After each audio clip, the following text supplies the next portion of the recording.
मेरा नाम संजना है। मैं एक बहुत ही गरीब परिवार से हूँ। मैंने अपनी ज़िंदगी में कभी बहुत ज़्यादा पैसा नहीं देखा था, बल्कि मुझे तो गुज़ारा करने के लिए 2 वक़्त की रोटी मिल जाए, वही मेरे लिए बहुत है। मुंबई के इंदिरा नगर में बनी एक चौल बड़ी सड़क से समकोण बनाती एक पतली गली के दोनों ओर आबाद थी। इसके दोनों ओर खोलियां बनी हुई थी।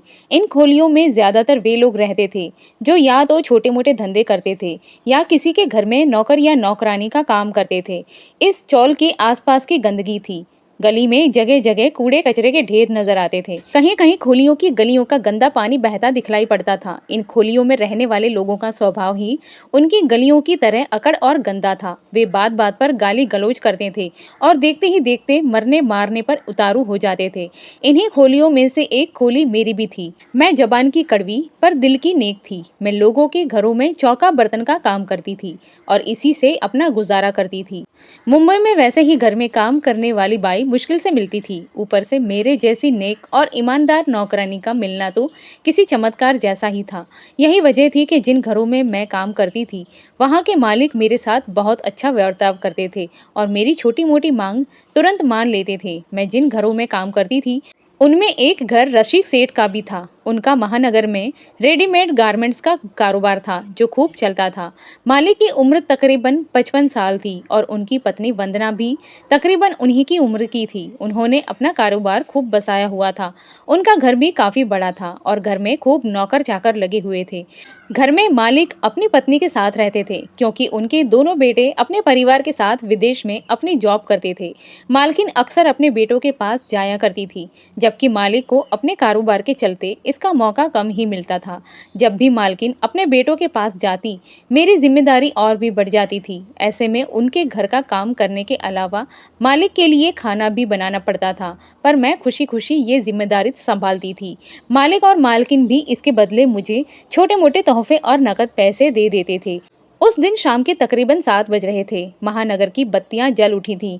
तभी एक टैक्सी इस गली के मुहाने पर आकर रुकी। टैक्सी का दरवाजा खुला और उसमें से तकरीबन 25 साल की एक खूबसूरत लड़की उतरी। शर्ट और जीन्स में सजी वो दरमियाने कद की एक सुगठित बदन वाली लड़की थी।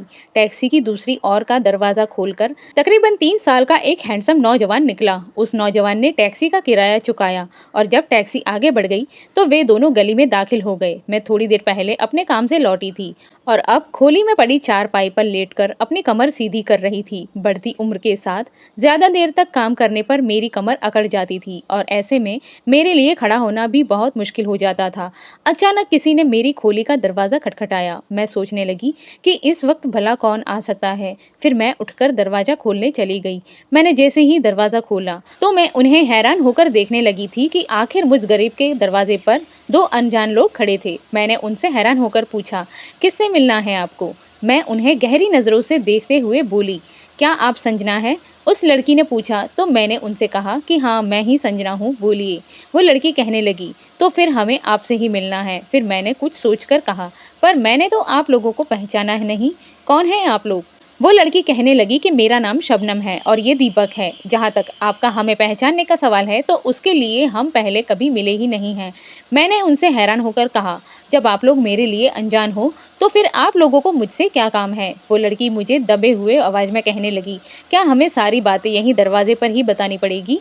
तो मैंने उनसे कहा, आइए अंदर आ जाइए। मैं उन्हें खोली के अंदर ले गई और उन लोगों को एक चारपाई पर बैठाया और पीने के लिए पानी पूछा। फिर खोली का दरवाजा बंद करके उनके पास खोली के फर्श पर ही बैठ गई। मुझे फर्श पर बैठता देख वो लड़की बोली कि आप भी चारपाई पर बैठिए। तो मैंने उन्हें इनकार करते हुए कहा कि नहीं, मैं यहीं ठीक हूँ। फिर मैंने मेन मुद्दे पर आते हुए कहा, बोलिए आपको मुझसे क्या काम है? काम तो है, वो भी बहुत जरूरी। पहली बार उस लड़के ने मुंह खोला। फिर कहने लगा, पर इसके पहले हम आपको कुछ बता दें कि हमें आपके बारे में सब कुछ मालूम है।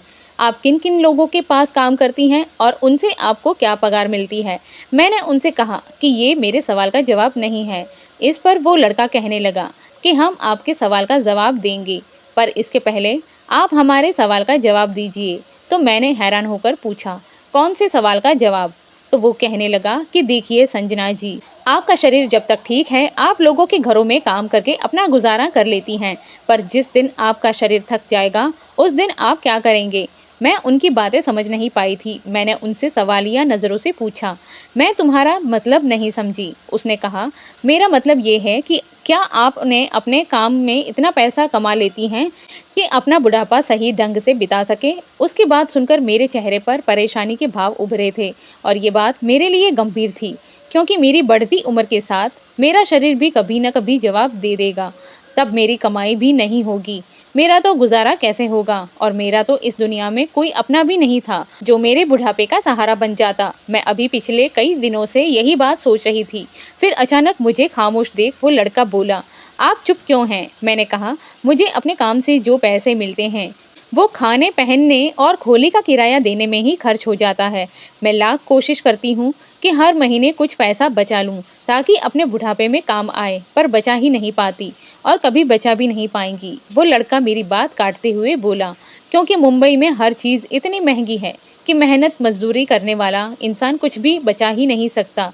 तुम बिल्कुल ठीक कहते हो बेटा, मैं एक ठंडी आह भरकर बोली। पर किया भी क्या जा सकता है? मेरी बात सुनकर वो लड़की बोली, हम औरों के लिए तो नहीं पर आपके लिए इतना जरूर कह सकते हैं कि बहुत कुछ किया जा सकता है। तो मैंने हैरान होते हुए कहा कि कौन करेगा मेरे लिए और क्यों? इस पर वो लड़का कहने लगा कि यहाँ कोई दूसरे के लिए कुछ नहीं करता, अपना भविष्य संवारने के लिए इंसान को खुद ही कुछ करना पड़ता है।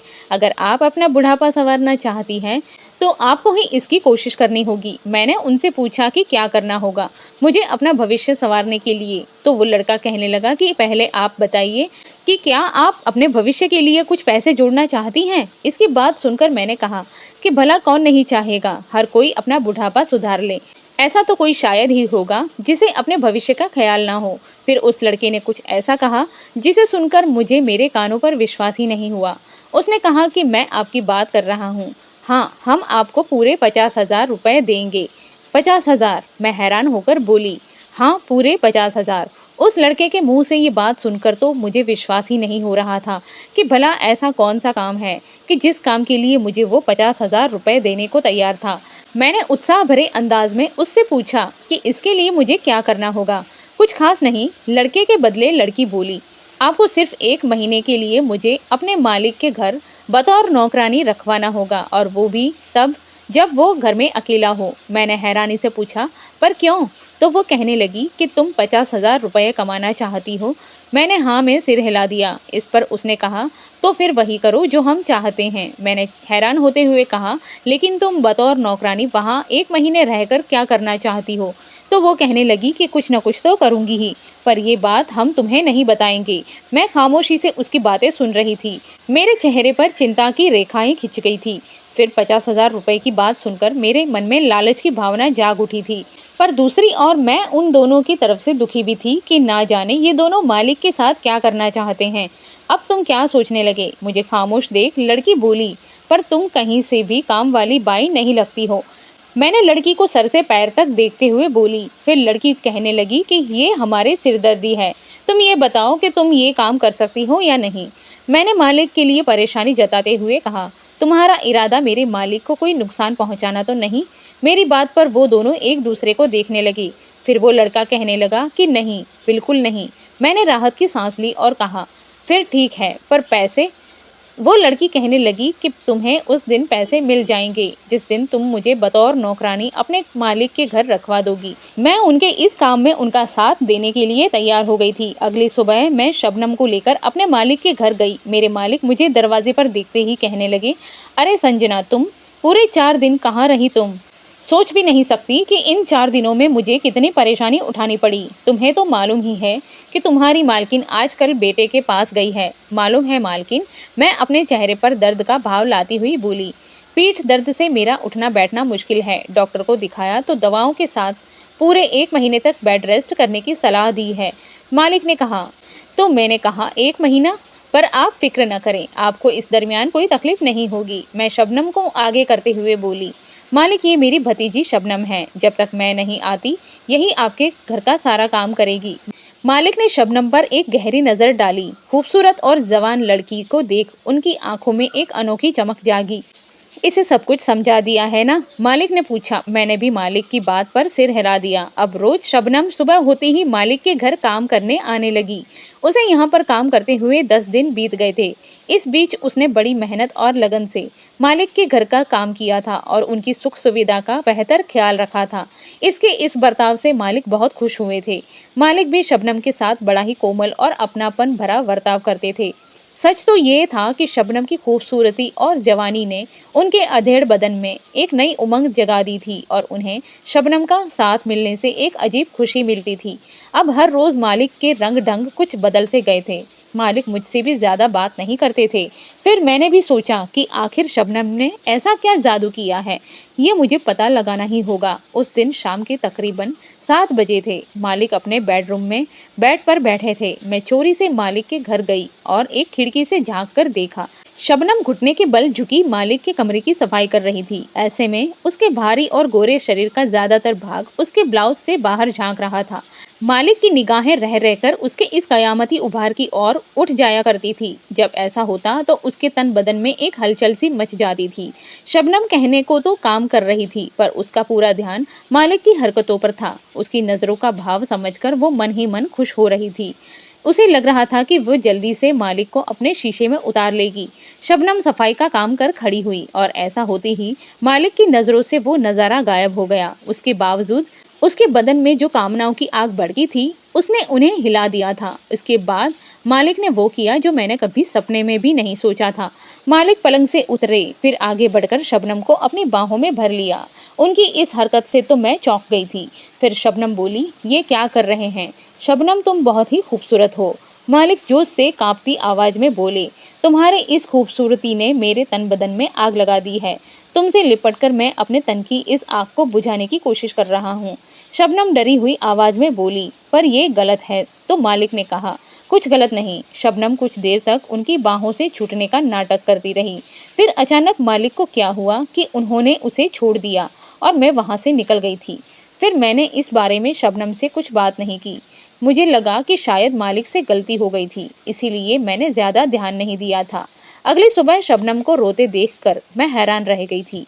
मैंने उससे पूछा कि क्या हुआ है, पर उसने मुझे कुछ नहीं कहा। फिर मैंने उसे सब बताया जो मैंने उस दिन देखा था। मेरी बात सुनकर शबनम कहने लगी कि मालिक ने मेरे साथ गलत किया है। मैं उसे मालिक के पास ले गई और मैं मालिक से बोली, ये आपने क्या किया? आपने तो शबनम को बर्बाद कर दिया। पल भर तक तो मालिक के मुंह से बोल ना फूटे। फिर वो शर्मिंदा होकर बोले, शबनम, मुझसे गलती हो गई। मैं अपने आपे में नहीं था। जो कुछ हुआ उसका मुझे अफसोस है। प्लीज ये बात मेरी पत्नी को ना बतलाना। शबनम चीखते हुए बोली, आपने मेरा सब कुछ लूट लिया और अब कह रहे हैं कि मालिकिन से ये बात ना कहूँ। मालिक कहने लगे, मैं तुम्हें इसकी कीमत देने को तैयार हूँ। शबनम ने गुस्से वाली निगाहों से मालिक को देखा। बदले में मालिक ने तकिया के नीचे से चाबियों का गुच्छा निकाला। फिर कमरे में रखी अलमारी की ओर बढ़ गए। पर जैसे ही उन्होंने शेफ खोली, शबनम की निगाहें उस पर जम गईं।